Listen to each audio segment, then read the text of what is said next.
Bueno, pues vamos a iniciar. Creo que la primera pregunta que tenemos que hacernos todos es, ¿qué es el discipulado? Entonces vamos a dar oportunidad a 2 personas que quieran contestar lo que se les venga a la mente. ¿Qué es el discipulado? ¿Alguien quiere contestarnos? Mira, Lo primero que ustedes piensan o lo que les han enseñado que es el discipulado, lancen su respuesta.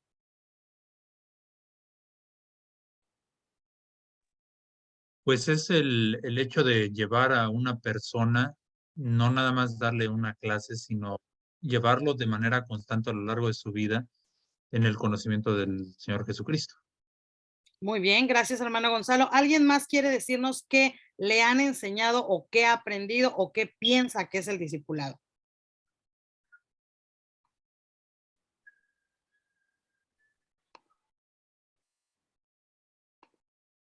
¿No? Yo creo que todos en algún momento, porque cuando llegamos a Cristo nos dicen, ¿verdad? Inmediatamente, hay que disipularnos o hay que disipularlo, refiriéndose a lo mejor a otra persona. Y muchas veces pensamos, el hermano Gonzalo nos dijo que sí y que no era. Dijo él, no solamente es una clase. Y a veces eso como que nosotros pensamos, ¿no? Alguien vino a Cristo, acaba de recibir al Señor, bueno, hay que mandarlo a la clase del discipulado. Y la Biblia nos enseña que el discipulado, amados hermanos, es algo que dura toda la vida, porque todo el tiempo todos los cristianos somos discípulos. Por supuesto que nuestro mayor maestro, y por eso lo llamamos el divino maestro, es Cristo. Él es nuestro modelo a seguir de todos. Pero esto no quiere decir que nosotros no podamos también ser discipuladores. Si ustedes recuerdan al apóstol Pablo cuando él escribe, les dice a los corintios, creo que es, y si no es así, corríjame, pero les dice, hagan exactamente lo que yo hago, porque yo hago lo que hace Cristo. El apóstol Pablo les está diciendo a sus hermanos, a quienes está discipulando, síganme, imítenme, cópienme, porque yo esto lo hago con Cristo. Entonces, todos nosotros tenemos que convertirnos en discipuladores de la misma forma en que somos discípulos. Entonces, vamos a ver, ¿qué es el discipulado? Primero, es un proceso de acompañamiento a la madurez. Otra vez citamos a Pablo cuando escribe a los Efesios y Pablo escribe entre muchas otras cosas, dice, hasta que todos lleguemos a la unidad de la fe y del conocimiento, hasta que todos, no hasta que el pastor llegue o hasta que el instructor llegue o hasta que el hermano más inteligente o que tenga más tiempo en el evangelio llegue. Pablo dice hasta que todos. Entonces, el discipulado es un proceso de acompañamiento a la madurez. Es un proceso en el que nosotros aprendemos a ser como Cristo. Tenemos que, ese es el objetivo. Yo creo que todos tienen muy clara o muy presente ahorita cuando estudiamos los principios rectores de la vida cristiana, ¿no? Y los principios rectores de la vida cristiana decían que el objetivo de practicar todo esto era parecernos a Cristo.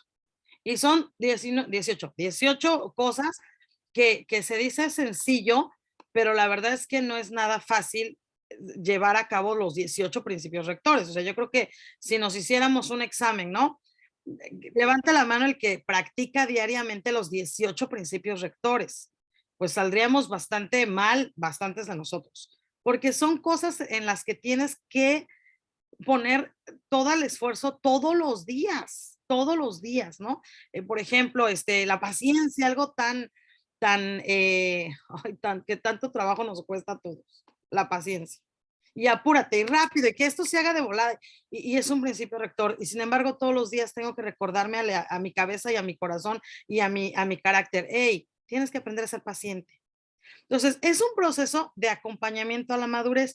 Alguien está contigo mientras tú estás llegando a esa unidad de la que habla Pablo, hasta que todos lleguemos, hasta que nos parezcamos a Cristo, a la estatura del varón perfecto. Cabe mencionar, y yo sé que ustedes lo saben, que no lo vamos a lograr aquí en la tierra. No vamos a llegar a la estatura del varón perfecto aquí en la tierra. Pero eso no quiere decir que entonces me voy a sentar en el sillón, pues a esperar que la vida pase, al cabo no lo voy a lograr. No, se trata que yo siempre me he imaginado, yo digo, cuando lleguemos con Cristo, yo creo que Cristo nos va a medir, ¿no? Esa es mi imaginación, ¿eh? Nos va a medir y nos va a decir, bueno, Sheina, debiste haber crecido hasta la pulgada 17, un ejemplo, ¿no? Y a lo mejor me mira y me dice, Sheina, creciste nada más hasta la pulgada 4. Te faltaron 13 pulgadas en crecer. Y entonces no le voy a poder decir, ay, Señor, es que yo no sabía, es que a mí nadie me enseñó, es que yo ni tenía Biblia, es que... Entonces el Señor nos va a pedir cuentas porque tuviste Biblia, tuviste maestros, ibas al templo, tomaste la clase del instituto a lo mejor, o tomaste la clase de esto, de aquello, de lo... Debiste haber crecido tanto. Todos vamos a llegar a ese momento cuando estemos con Cristo. El discipulado también es un proceso en el que aprendemos a ser como Cristo, y aquí viene lo importante. Es una relación entre el discípulo y el discipulado. Yo quiero que otra vez, vamos a poner algunos ejemplos. Ay, se me fue.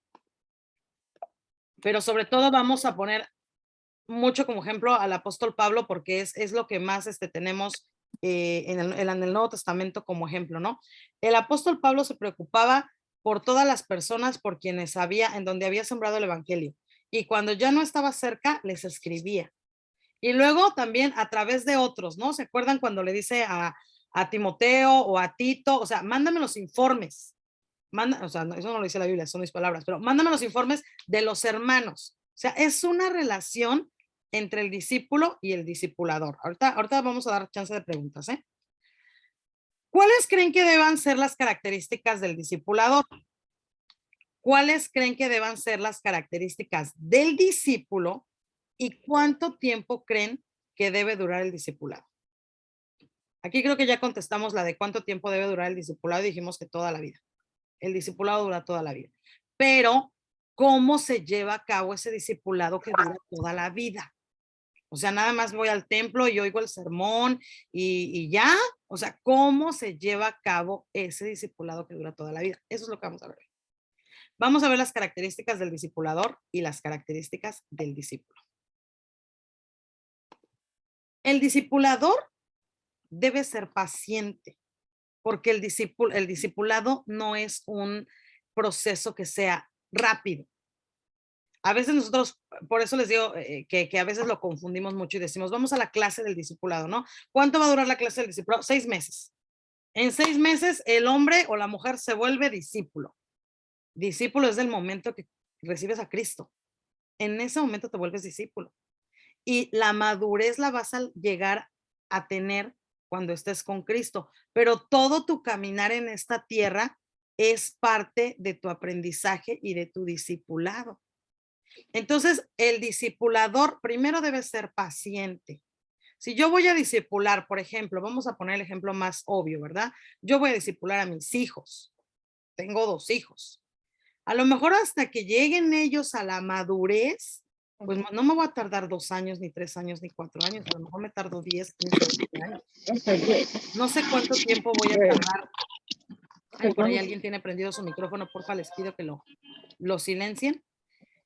No sé cuánto tiempo puedo tardarme. Y en el caso, por ejemplo, de la iglesia, a lo mejor vamos a tomar no sé, piensen en el grupo que ustedes enseñan.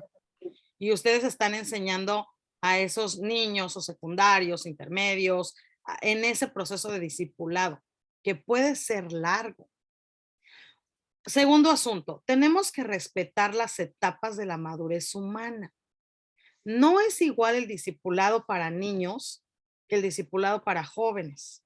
No es igual que el discipulado, por ejemplo, para un recién convertido. A lo mejor alguien viene a Cristo, pero ese alguien que viene a Cristo ya tiene 44 años, o 55, o 70. De todas maneras, esas personas tienen que discipularse, pero no lo vas a hacer de la misma forma que lo hiciste, como lo hiciste cuando era niño. No es la misma manera, ¿no? Entonces, aquí hacer un asuntito. Ya. Ok, sorry. Entonces, necesitamos respetar las etapas de la madurez humana. También debemos evaluar, y aquí es donde a todos nos falla. Aquí es nuestro asunto más complicado, porque nosotros somos muy buenos para enseñar, somos muy buenos para hacer ciertas cosas, pero somos bien malos para evaluar. y le tenemos mucho miedo a la evaluación porque vamos a suponer, ¿verdad? Yo voy a discipular a mi hermana Mari González. Y entonces a lo mejor en algún momento de la vida de Mari González yo le voy a decir, Mari, siéntate porque te voy a hacer un examen y te voy a tener que decir tu resultado. Pero a ese proceso a veces le tenemos miedo. No, es que se va a enojar, lo va a tomar a mal. Enseguida va a decir que eso no está bien. O sea, necesitamos evaluar porque necesitamos saber cuánto crece el discípulo. Hoy he estado escuchando a unos hermanos y entonces el hermano ponía un ejemplo y decía, cuando pierde tu equipo, te pones a evaluar porque perdiste. Dice, pero nunca evalúas cuando ganas.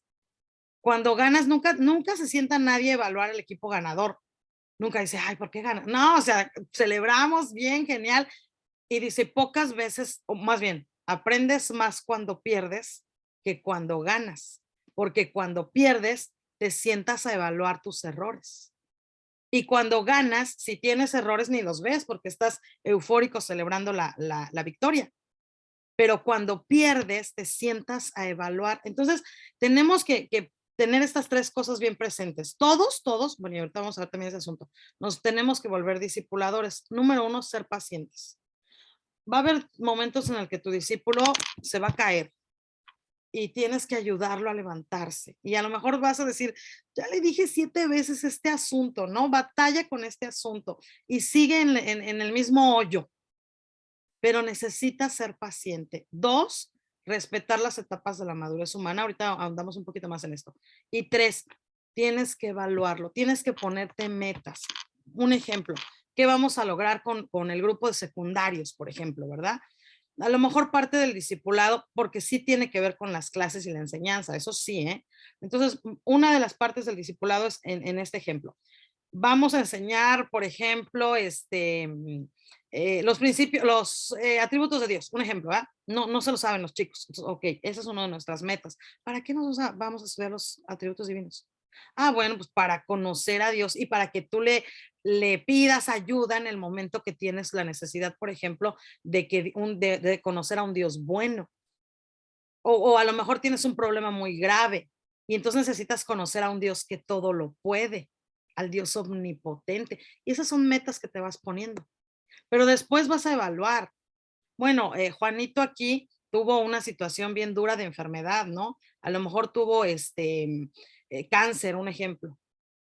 Juanito realmente en ese proceso logró conocer a Dios y su fe creció. O sea, tienes que evaluar cómo va trabajando el discípulo. Ahora, vamos a la cuestión de la madurez humana. Aquí esto es importante, porque como decíamos, no todos vamos al mismo paso. No voy a lograr lo mismo en cada una de las etapas de la vida. Aquí solamente llegué a la parte de los jóvenes. En la niñez, los niños necesitan aprender las cosas que son concretas, es decir, por ejemplo, quién es Dios, la familia, la ciudad, no sé, el Espíritu Santo, Cristo, o sea, las cosas que son concretas y que para ellos pueden entenderlo perfectamente bien. Dios me ama, Dios me ayuda, Dios está conmigo, Dios me sana, Dios, todas esas cosas concretas. Eso es más o menos hasta la edad de los 10 años. En la preadolescencia, que es la edad más o menos de los 11, 12 años, ellos empiezan a plantearse cosas, o sea, ¿cómo es el amor? ¿Cómo es la fe? Pensamiento abstracto. La fe no tiene forma, no tiene color, no tiene sabor, no sabemos a qué huele. ¿Cómo es la paciencia? ¿Cómo es el amor? O sea, y pensamientos abstractos. Ahí tienes otro desafío. En la adolescencia, a pesar de que ya están de edad grandecitos los chicos adolescentes, empiezan el montón de preguntas. Y la primera pregunta que los nuestros, los de la iglesia se hacen es, ¿por qué tengo que creer en Dios? ¿Para qué? Empiezan a definir su identidad. Y si se fijan, por ejemplo, ahorita que está tan la cuestión de la ideología de género tan fuerte, la mayoría de los homosexuales o de los que ahora se hacen llamar, ¿cómo me dice Iris siempre? Me dice, son they, them, así me dice, o sea, como que no tienen género, ¿no? Son adolescentes. Es en la edad de la adolescencia en las que todas las niñas se vuelven lesbianas y todos los niños se vuelven gays. Y luego pasa el tiempo y dicen, no, pues es que eso no era para mí, ¿no? Y ya regresan a volver pues a lo que deben ser, ya sea hombre o mujer. Pero es en la adolescencia en los que ellos definen la identidad. Es en la adolescencia donde los jóvenes definen si quieren ser cristianos o no. Y a lo mejor porque el papá, la mamá los obliga a ir al templo, siguen yendo. Pero cuando tienen capacidad de decisión, ahí te ves, iglesia. No, no regreso. Es en la adolescencia donde definen su identidad. Y ahí tenemos que estar nosotros como discipuladores para ayudarles en ese proceso de maduración humana. No, aquí no tiene nada que ver la fe. Esto no tiene nada que ver con que si eres cristiano, si eres mundano, si lees la Biblia o si no la lees.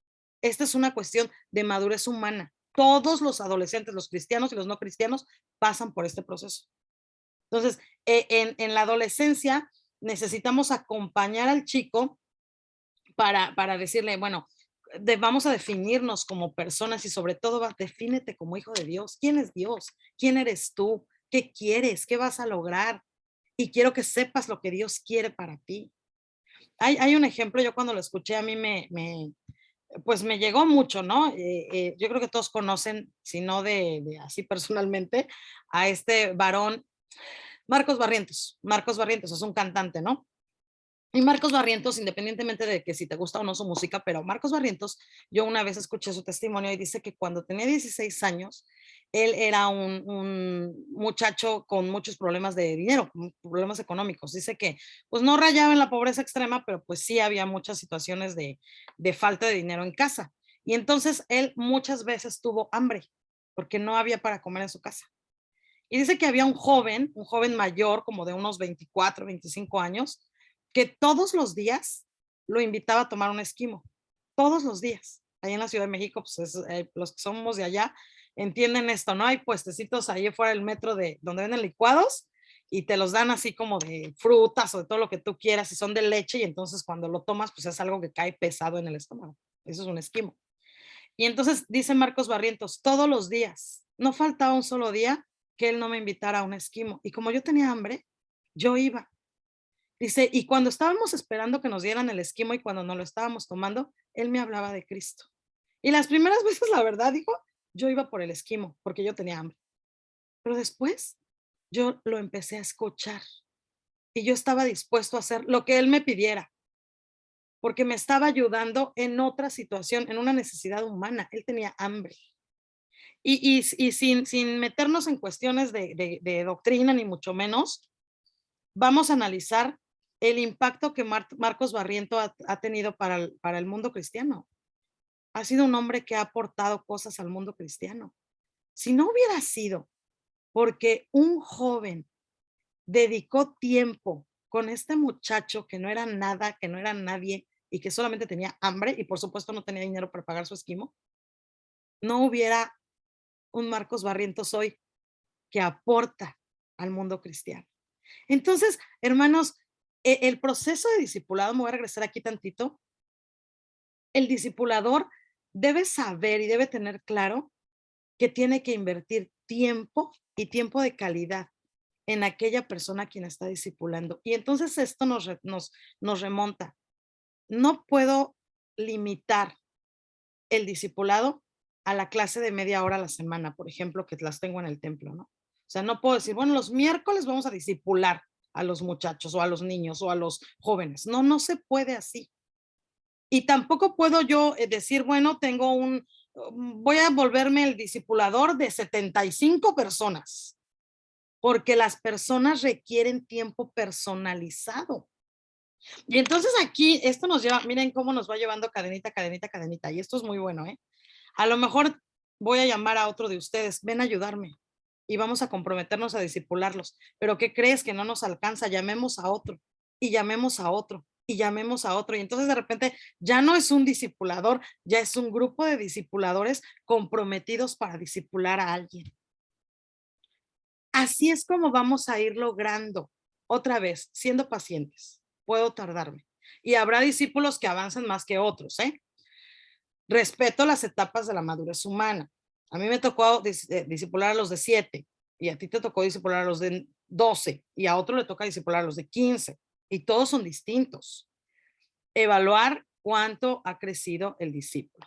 Y por último, la juventud. La juventud ya tiene en la cabeza la cuestión de qué voy a hacer con mi vida, qué voy a estudiar, me voy a casar, no me voy a casar, dónde voy a vivir si me caso, qué voy a hacer con mis padres, a lo mejor me necesitan todavía que los apoye o no, mis padres ya no me necesitan, me voy de mi casa, o sea, me voy a vivir a otra ciudad, ¿qué hago? Entonces empiezan los muchachos a establecer su plan de vida, ¿no? Y aquí entonces les tenemos que ayudar a lograr una adultez madura. ¿Por qué creen, hermanos, que a veces hay matrimonios? Aquí no me voy a meter en cosas que no, pero analicemos. A veces hay matrimonios que el esposo, por ejemplo, no trabaja. Y entonces hay unos problemones en el matrimonio, ¿no? Pues porque obviamente no hay dinero. Y entonces la mamá se tiene que ir a trabajar. Y entonces esas cosas es porque no logramos tener una adultez madura. O sea, a lo mejor nadie lo enseñó a ese varón que él era el proveedor de casa. A lo mejor nadie le enseñó. No hay una madurez, porque durante estas etapas de la madurez humana, nadie lo acompañó. Y otra vez vuelvo a repetirlo, esto no tiene nada que ver con la Biblia. Pero sí tiene que ver con la Biblia, por ejemplo, ayudar a los adultos a tener una madurez, una adultez madura. Cómo ser buenos padres, cómo ser buenos esposos, cómo ser buenas esposas, cómo ser buenos ciudadanos, cómo ser buenos congregantes. ¿Cómo logro todo eso? Con un discipulado respetando las etapas de la madurez humana. Estamos hablando en el caso de las personas que llegan al templo en la niñez, ¿eh? Que sí las tenemos muchas. Ya los que llegan al templo ya siendo adultos, ya eso es otro asunto, lo vemos más adelantito. Pero aquí estamos hablando de los chicos que ya forman parte de nuestros templos, de nuestras congregaciones, que hay muchos, tenemos chiquitos de 5, 7, 8 años y tenemos muchachos, entonces necesitamos irles apoyando. Gracias a Dios por todos los que están aquí, porque veo que hay como de todos los niveles, ¿no? De todos los niveles. Y hoy, yo siempre he dicho, hoy el Señor te tiene trabajando ahí, pero a lo mejor mañana el Señor le va a placer que tú trabajes en otra área, ¿no? Y tienes que estar preparado, tienes que estar capacitado para ir a trabajar donde el Señor diga, donde el Señor te ponga. Entonces, conociendo las etapas de la madurez humana, y aquí es otra invitación, ¿sabes cómo funciona el cerebro de tus chicos? ¿Sabes cómo funciona a la edad de 5, 7, 9, 12, 14, 22? ¿Sabes cómo funciona? ¿Sabes, por ejemplo, que el cerebro deja de madurar a los 25 años? ¿Sabes que las decisiones que toman antes de los 25 años, con todo el respeto, son decisiones inmaduras? Porque el cerebro no ha terminado de madurar. Incluso algunos adultos tomamos decisiones inmaduras, ¿eh? Nadie se me va a ofender si hay aquí jóvenes. Pero el cerebro no ha terminado de madurar antes de los 25 años. Entonces tiene que haber un discipulador que apoye, que ayude. Oye, te estás equivocando, te estás yendo para donde no es. Bueno, me voy a ir tanto más rápido porque son 7:30, ¿eh? ¿Cómo es un discípulo? Cuando hablamos de un caminar, de un discipulado, no me refiero a todos los congregantes de la iglesia, sino tenemos que enfocarnos en un aprendiz a un nivel de compromiso alto. O sea, el discípulo también tiene que comprometerse. Si ustedes leen la Biblia, cuando el Señor Jesús llama, había muchísima gente que lo seguía, eran multitudes, pero él primero se enfoca en 12 y luego les da oportunidad a otros 70, pero esos 70 no eran parte de los 12, no estaban con él todo el tiempo. Y luego todavía de esos 12, el Señor se enfoca en 3. O sea, los 12 estaban con él todo el tiempo y veían y hacían cosas con él, pero el Señor se enfoca en 3 específicamente. Entonces, el discípulo también tiene que comprometerse. Es un nivel de compromiso alto. No es que hoy me dan ganas y mañana ya no me dan ganas y luego, ay, hoy no puedo y luego pasado tampoco. Así no es. Él debe rendir su voluntad al señorío de Cristo. Esto no es nada sencillo. No es nada fácil decirle al Señor, sí, Señor, lo que tú digas, aunque yo no quiera. Tenemos que ayudarlo y enseñarlo. Y él debe querer rendir su voluntad al señorío de Cristo. Un discípulo debe ser una persona enseñable, dispuesto a cambiar. Yo creo que todos conocemos a alguna persona que todo lo que tú le dices ya se lo sabe. Ya, o sea, no me puedes enseñar nada a mí. Así no funciona. Un discípulo tiene que ser una persona enseñable, tiene que estar dispuesto a aceptar sus errores, dispuesto a cambiar, dispuesto a que tú le enseñes algo. Tiene que haber humildad en esa persona. Tiene que aprender a rendir cuentas de su conducta, lo que hablamos hace un momento, ¿verdad? A ver, nos vemos el martes y vamos a platicar de todo lo que hablamos en la semana que debiste haber practicado. Y muchas veces no lo va a hacer, se va a equivocar, no va a poner en práctica lo que aprendimos, lo que estudiamos, no lo va a poner en práctica. Y entonces, ¿qué vamos a hacer? ¿Renunciamos? No, aquí estoy, dispuesto a ayudarte otra vez. No, te caíste, bueno, pues levantémonos juntos, pero vamos a aprender. Debe ser una persona enseñable, debe aprender a rendir cuentas. Y aquí les digo, la mayoría de nosotros estamos bien reprobados, no tenemos esta formación de aprender a rendir cuentas, y peor, ¿no? A veces nos piden cuentas y hasta nos enojamos. El discípulo será retado a evaluar sus decisiones a la luz de los principios de la palabra de Dios. Va a ser retado. Y muchas veces les decía yo, va a salir reprobada. Pero tenemos que levantarnos y decir, bueno, sí, me equivoqué, la regué, aquí no hice lo correcto, pero quiero continuar. Esas son las características del discípulo. El discipulado está enfocado en la formación del carácter. Aquí voy a adelantar tantito. Mientras que la enseñanza está centrada en la formación de conocimientos, o sea, quién fue Pablo, quién fue Pedro, geografía bíblica, algunos conceptos teológicos, o sea, esa es la enseñanza, que es útil, claro, es importante. Tengo que saber quién es Dios, quién es el Espíritu Santo, tengo que saber cuál es el día del Pentecostés, tengo que saberme los puntos doctrinales, tengo que saber los atributos divinos, los principios rectores de la vida cristiana. Sí, todo eso tengo que saberlo. Eso es parte de mi enseñanza. Y eso está centrado en la formación de conocimientos, pero el discipulado está centrado en la formación de carácter. Esto es importantísimo. El discípulo tiene que estar claro. No se trata de que yo sepa, se trata de que yo sea, se trata de que yo haga. ¿Qué le dijo el Señor a Pedro y a Juan y a Andrés y a Jacobo cuando los vio ahí en el mar? Les dijo, síganme y yo los voy a hacer pescadores de hombres. Ustedes van a ser diferentes. No, yo sé que saben pescar muy bien, yo sé que conocen a lo mejor toda la cuestión del mar, yo sé que saben manejar la barca, todos esos conocimientos van a serte útiles, pero yo necesito forjar tu carácter. Y ahí está la gran diferencia del discipulado. ¿Y por qué el discipulado no es una clase semanal? Número 2, el discípulo debe en un futuro cercano buscar convertirse en un discipulador también. Yo soy tu discípulo hoy, pero mañana, aunque siga siendo tu discípulo, yo necesito ser el discipulador de alguien. Y así es el modelo bíblico, chéquenlo. Primero Pedro fue el discípulo del Señor, pero después, aunque Pedro siguió siendo el discípulo del Señor, se convirtió en discipulador de alguien más. Ese es el modelo bíblico. Hasta aquí, hermanos, antes de pasar a lo demás, ¿hay alguna pregunta o algún comentario?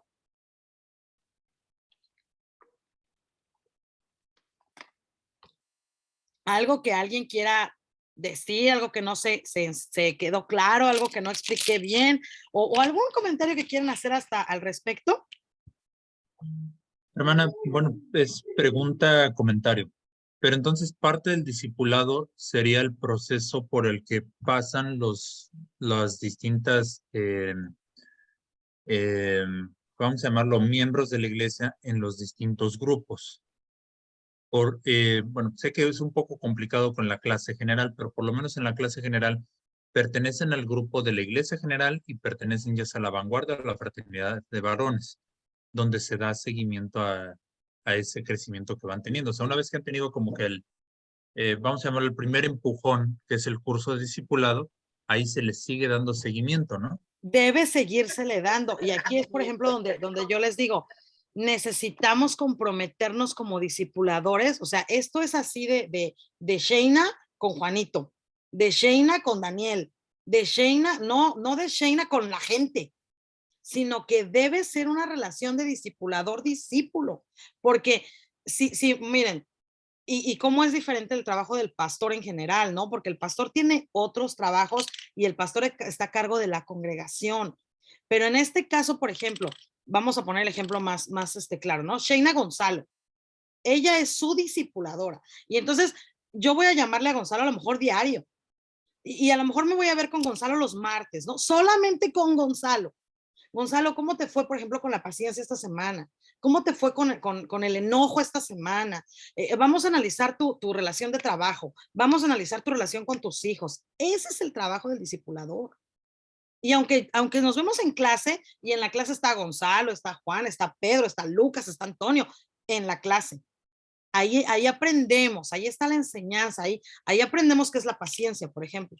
Pero todas esas personas se van a ir a su casa en la semana y el discipulador tiene que pedir cuentas de lo que pasó cuando salimos de la clase con respecto a ese concepto bíblico.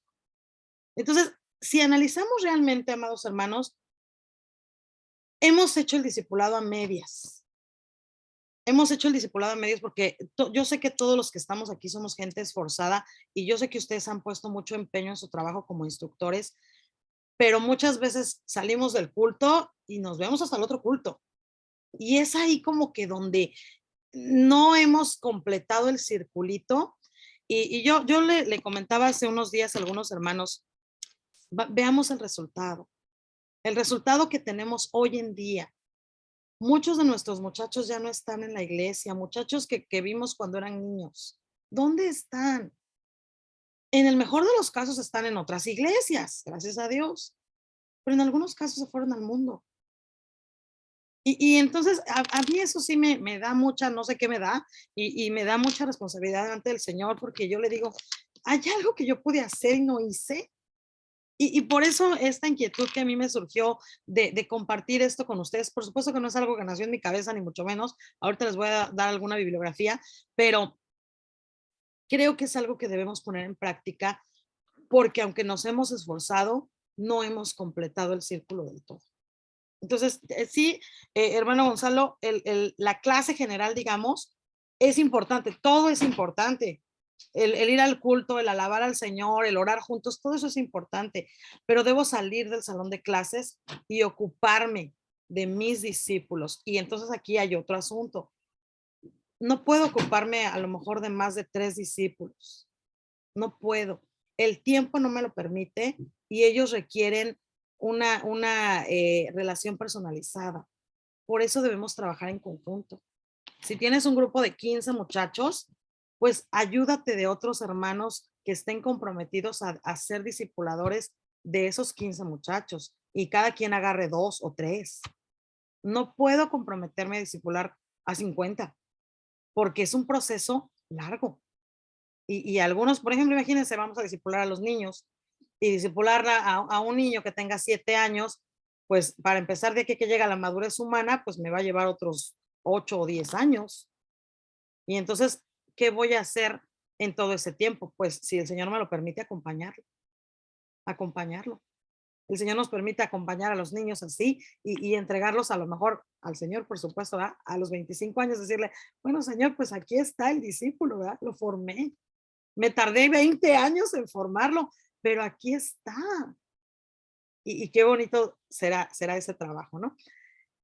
Y esto me lleva a otro asunto, el dialogar entre los instructores. Por ejemplo, yo ahora voy a entregar a los que se van a secundarios y entonces yo fui su discipuladora, pero ahora, hermano, te lo voy a entregar y entonces ahí a lo mejor hay que dialogar. Yo voy a dialogar con el instructor de secundarios. Fíjate que Pedro, pues siempre ha batallado a lo mejor con el carácter, o Pedro siempre ha tenido situaciones de baja autoestima, o fíjate que Pedro, pues sus papás se divorciaron hace unos años, siempre ha tenido esta situación. Y entonces, encárgate de eso, ahora tú eres el discipulador, pero Pedro va a seguir arrastrando a lo mejor esas cosas, ayúdalo. Y entonces, tenemos que volvernos un organismo que está ligado, los niños con los secundarios, los secundarios con los intermedios, los intermedios con los jóvenes, y todos a su vez con el pastor general, porque es un trabajo que no puedo hacer yo sola. Los 12 estaban en contacto siempre y todos con Cristo a su vez, ¿no? Y luego, ¿se acuerdan cuando el Señor mandó a los 70 y de repente los 12 se pusieron así como medios nerviositos, ¿no? ¿Por qué? Y el Señor les dice, pues porque todos podemos trabajar para la obra del reino. Entonces, es importante que aprendamos a trabajar en equipo, que aprendamos a comunicarnos también. Bueno, quiero ver el tiempo. Vamos a ver un ejemplo y vamos a ver el ejemplo del apóstol Pedro. Y vamos a ver quién fue Pedro, el tiempo que pasó siendo discipulado por el maestro y después quién fue Pedro una vez que se convirtió en discipulador. Y entonces aquí tienen ustedes esta tabla. Déjenme los hago chiquitos porque no. Ahí está. Aquí tenemos esta tabla donde nos dice dónde el Señor lo llamó y el proceso que Pedro vivió. Primero, en la tormenta fue bien miedoso, ¿no? Ahí están todas las citas, ¿eh? Si quieren, ahorita les mando esto. Luego tuvo falta de fe. Cuando caminó en el agua, ahí va primero con mucho valor, pero luego de repente comienza a ver a su alrededor y, Señor, sálvame. Y entonces le dice el Señor, Pedro, ¿por qué dudaste? O sea, falta de fe. Luego se tropieza cuando le dice al Señor, no dejes que te pase nada, ¿no? No dejes que te pase nada. Y la respuesta del Señor ahí es durísima. Le dice el Señor, cállate, Satanás. O sea, ahí el Señor, ay, no sé qué sintió Pedro, yo creo que bien feo.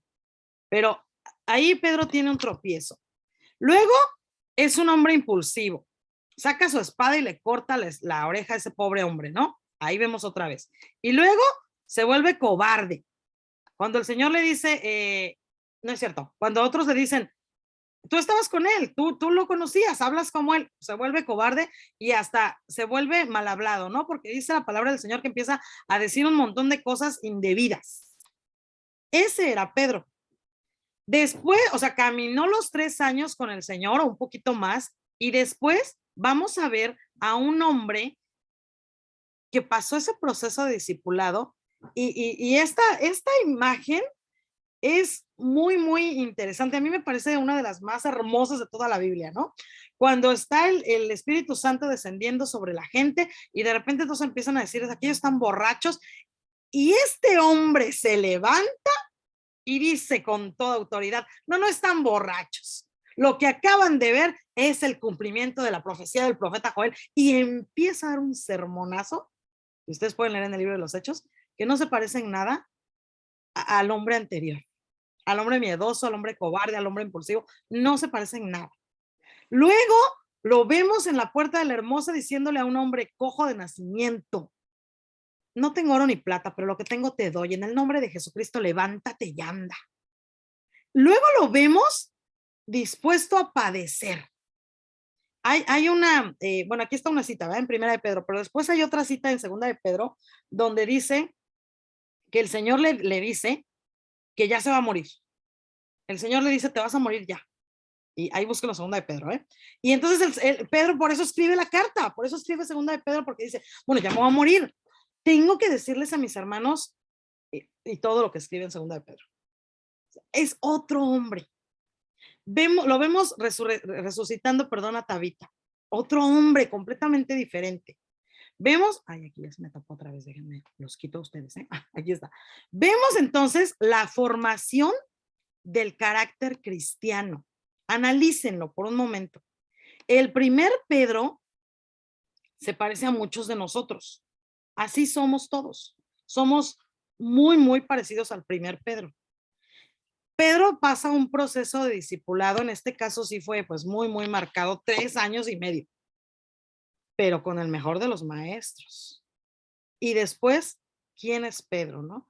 Acuérdense de cómo Pedro llora amargamente, acuérdense de los momentos difíciles que Pedro tuvo que vivir. Eso yo no quiero pasarlo nunca, aunque a lo mejor ya lo hemos pasado o lo pasaremos, ¿no? Cuando niega al Señor y luego dice la Biblia que se fija cómo el Señor lo mira. Híjole, una mezcla de vergüenza con tristeza, con angustia, con todo. Pero después, ¿quién es Pedro? Después de ese proceso de discipulado. En el caso de Pedro, ya era un hombre adulto, ya el Señor no tuvo que respetar las etapas de la madurez humana, por eso les decía yo que es completamente diferente. A lo mejor no crean que después de hoy ya lo hayan entendido todo, ¿eh? A lo mejor es información que hay que procesar y procesarla durante algún tiempo para que podamos ponerla en práctica. Pero este es el ejemplo de Pedro. Vamos a ver otro ejemplo. Ay, es que... Vamos a ver el ejemplo de Juan, que es otro de los discípulos. Y entonces vamos a ver lo que sucede con Juan también después de haber atravesado este proceso. Ahí está el tiempo de su llamamiento y luego otra vez, ¿no? Pedro y Juan estaban en la misma barca cuando tienen miedo en la tormenta. Ahí está la cita. Pero luego Juan es un muchacho que tiene un pésimo carácter, ¿se acuerdan? Que el Señor a él y a su hermano hasta los apoda hijos del trueno, porque era un hombre de muy mal carácter, ¿no? Acuérdense, aquí está Lucas 9:54, cuando le dice al Señor, Señor, hay que orar y que caiga fuego del cielo y que se los queme a todos estos porque no te recibieron, ¿no? ¿Se les figura alguno de ustedes? Yo creo que sí. O sea, un hombre de pésimo carácter, un hombre soberbio.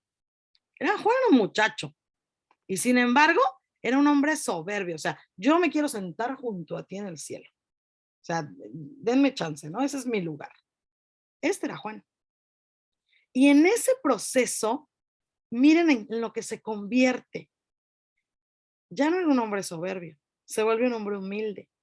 Cuando lo vemos en la isla de Patmos, y eso lo leemos en Apocalipsis, vean quién es el apóstol Juan. Dice la palabra del Señor que cuando ve al Señor hasta se cae como muerto. Eso es en reconocimiento de su gloria y su majestad y de decir, nada soy delante de ti. Ya no es el hombre soberbio que se quería sentar a su lado, ¿no? No le dijo, ay, ¿dónde está mi silla? Sino cae como muerto. De ser ese hombre de mal carácter que quería que se murieran todos quemados, se convierte en un hombre que ama. Hijitos, les vuelvo a escribir. Amaos los unos a los otros. Se convierte en un hombre que aprende a trabajar en equipo. Aquí están las citas, ¿eh? De todo están aquí las citas. Aquí Juan se convierte en un hombre fiel. Tuvieron que pasar ambos, tanto Pedro como Juan, por el proceso del discipulado.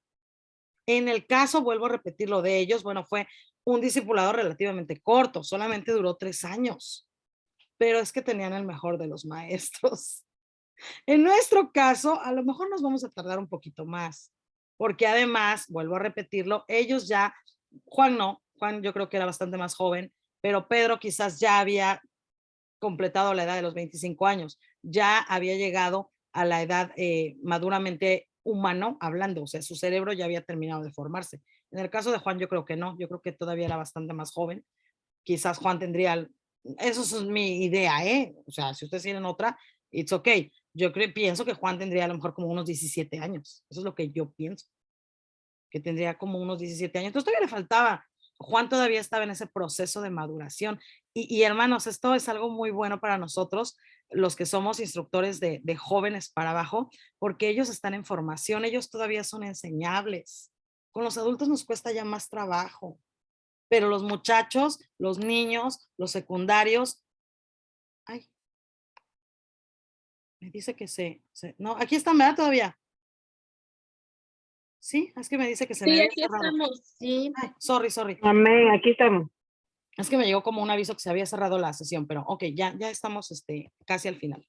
Bueno, en el caso de nosotros tenemos esta bendición que podemos enseñar a los más jóvenes que están todavía en ese proceso de formación. Todo lo que tú le enseñes a un niño, todo lo que le enseñes a un preadolescente, todo lo que le enseñes a un secundario o a un intermedio, incluso a un joven. Hay algunos jóvenes que ya están llegando a la edad adulta, pero todo eso tiene repercusión. No es como los adultos, ya los adultos somos más dificilitos, más difícil. Ay, me estoy yendo aquí. Ya dijimos esto, el discipulado está enfocado en la formación del carácter y en la creación de nuevos discipuladores.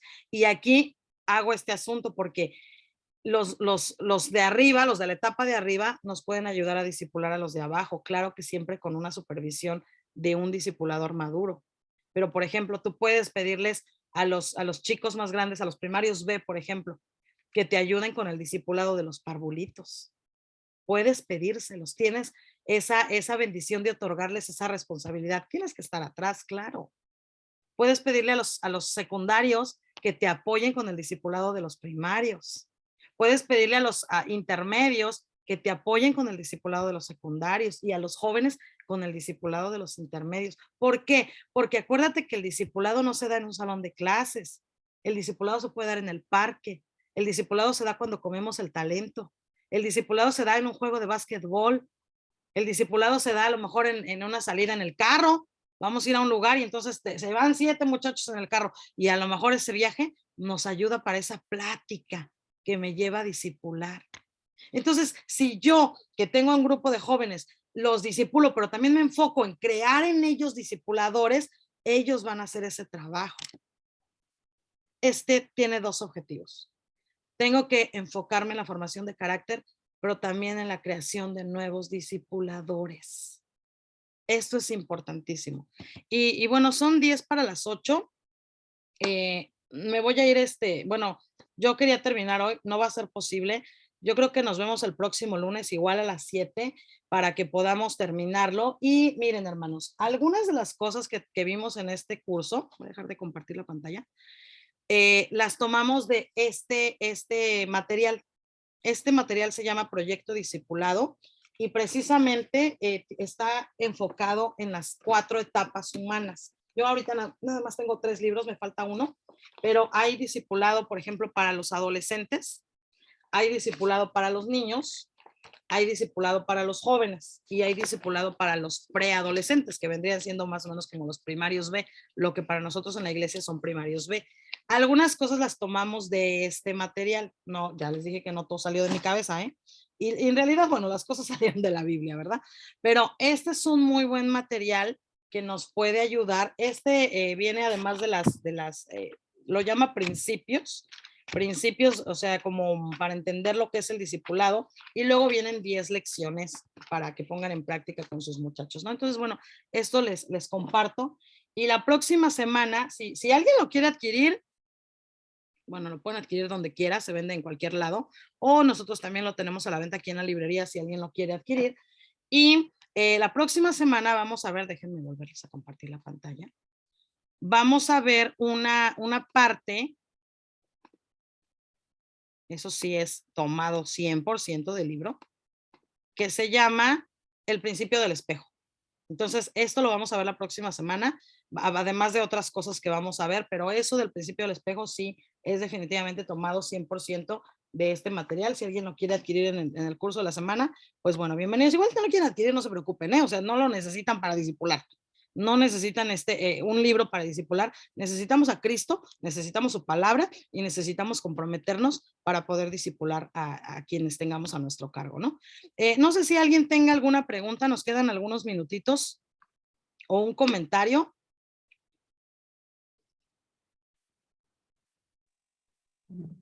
Bueno, yo el comentario que quería hacer, hermana Sheina, es que es muy interesante que haya tomado a Juan y a Pedro, porque ahí podemos ver que hay una parte que no cambió de Pedro, que precisamente fue la parte de lo que lo llevó a negar al Señor, esa parte del miedo de comportarse de alguna otra manera, no cambia, puesto que después Pablo es la regañiza que queda registrada en Gálatas, porque tiene exactamente la misma actitud. Está con otras personas y se comporta de una manera.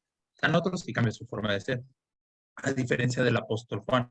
El apóstol Juan sí cambió de ser hijo del trueno a hijitos míos, estas cosas os escribo. Y eso nos habla de cuán humanos somos, ¿no? Cuán humanos somos. O sea, probablemente a lo mejor, pues ya sé que saben, ya se los voy a decir. Yo batallo mucho con mi forma de ser, soy una mujer explosiva al 100%, ¿no? O sea, algo quedó mal y inmediatamente grito y me enojo y así soy. Y yo creo que así voy a ser hasta el día que me muera. Me esfuerzo a veces, me esfuerzo por ser distinta, pero no me sale. Entonces, esto nos indica cuán humanos somos, que a veces a lo mejor hay cosas en las que no voy a lograr cambiar, pero eso no hace que yo deje de ser discípulo de Cristo, no hace que yo deje de ser cristiana y al contrario, ¿no? Entre más consciente soy de mi situación humana, más dependiente soy de Cristo. Porque, Señor, no lo logro, sigo gritando. Entonces, ayúdame. Señor, susténtame. Señor, enséñame. Y a lo mejor se lo voy a pedir todos los días. Y hasta que esté con Cristo se me quitará. Ojalá se me quite antes, pero quién sabe. Pero eso nos habla, y el caso que expone mi hermano Gonzalo, de cuán humanos somos. Sin embargo, a pesar de nuestra humanidad y de nuestra debilidad, el Señor nos da esta bendición de poderle servir y de ayudar a otros. Entonces, no sé si alguien tenga alguna otra pregunta, algún comentario. Hermana Sheina, Adelante, hermana. ese ejemplo que puso de Pedro y Juan, ¿nos lo va a hacer llegar? ¿Nos lo Sí. puede hacer llegar? Sí, por favor. Sí, se los hago llegar para que también chequen ustedes las citas. Ajá. Les hago llegar toda la presentación si quieren, Ok. para que no batallen. Sí, era solamente eso. Sí, hermana Delia. ¿Alguien más que quisiera comentar algo? Hermana Sheina, paz de Dios. Adelante. Nosotros ya empezamos a ver el libro de preadolescentes la semana pasada. Gracias a Dios, porque hubo una respuesta muy bonita de parte de los muchachos, de los chicos, y realmente está súper práctico. Bueno, yo lo estoy hablando porque nosotros tenemos el grupo de intermedios secundarios, estuvimos juntos y fue mucha participación. O sea, creo que vale la pena adquirirlo. Es unas lecciones que tanto nos ayudan a ellos como a nosotros también para enseñar a discipular a la manera de ellos, no a nuestra manera, sino a la manera de ellos, de cómo piensan. Vienen, en el libro vienen personajes que ellos reconocen, que ellos pueden identificar, y también vienen personajes de la Biblia. Ellos tienen para participar, para poder platicar, para sacar todo lo que ellos tienen en su corazón. Entonces, es tan bonito lo que usted nos está enseñando, que también es importante que lo complementemos con el libro para que podamos nosotros también aprender a darle a nuestros niños, a jóvenes, a los adultos, de una manera tan práctica que podemos llevarlo a cabo en nuestras iglesias. Gracias, hermana Sara. El libro tiene lo que son llamados los principios, que eso es lo básico. Y acuérdense de que el discipulado no es una clase, ¿no? No es de que, ya di las 10 lecciones del libro, ya están bien discipulados mis muchachos. No, es un inicio. Es un inicio y el discipulado puede durar toda la vida, toda la vida. Es un compromiso alto tanto del discipulador como del discípulo. Y a lo mejor va a llegar un momento en el que vas a pasar a esa persona, a otro discipulador. Se lo vas a pasar a alguien más. Por eso les decía yo la comunicación entre instructores, ¿no? Ya terminó su ciclo a lo mejor de intermedio. Bueno, ahora, hermano instructor de jóvenes, aquí te doy a mis muchachos, que no son míos, ¿eh? Son de Cristo, pero ahora te toca discipularlos a ti. Y entonces eso nos va a ayudar enormemente a que tengamos un crecimiento espiritual. Y si los chicos crecen, si los niños crecen espiritualmente, por ende, hermanos, por ende, va a venir el crecimiento numérico. Porque las ovejitas que están sanas se reproducen. Las ovejitas enfermas no. Estas se quedan ahí, así hasta que se mueren en el rebaño solas. Pero las ovejitas sanas traen más ovejitas. Traen más, y eso es lo que necesitamos, ¿no? Entonces, si quieren que su iglesia crezca, inviertan en los que ya tenemos. Y entonces el Señor nos va a ayudar a que crezcamos más, ¿no? Pues son 7:57, no quiero tomar más tiempo porque hay que ir también a la preparación y vamos a orar. Vamos a pedirle al Señor en esta hora que nos bendiga, que nos ayude, que nos enseñe, que nos muestre qué es lo que quiere que nosotros hagamos, ¿no? ¿Alguien quiere dirigir esta última oración? ¿Alguien se ofrece? ¿Alguien dice yo? ¿No? ¿No? ¿Le hacemos voluntariamente fuerzas? Y hermano Rigo, usted levantó la mano. Yo no sé si la levantó para dirigir la oración o para otra cosa, pero usted la levantó. Hermano Rigo, diríjanos en esta oración final. Sí, amén, hermana. Bueno, gracias te damos, eterno Salvador, en esta tarde que nos permitiste, Señor, más que nada aprender acerca de estos temas que son importantes, Señor, para cada uno de nosotros, eterno Salvador. Y como siempre, Señor, te pedimos tu guianza y la sabiduría para poder enseñar a los grupos que tenemos a cargo, Señor, cada uno de los instructores presentes, Señor.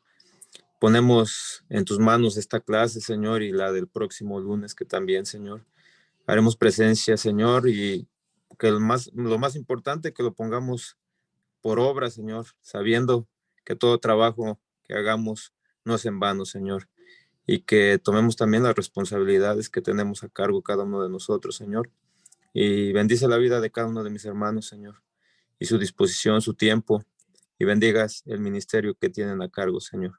Te lo pedimos humildemente, Señor, en el nombre de Cristo Jesús. Amén. Gracias, hermanos. El Señor les bendiga a todos. Paz de Dios. Adiós, hermana, gracias. Paz Paz de de- Dios, hermanos. Paz de Dios, paz de Dios. Paz de Dios.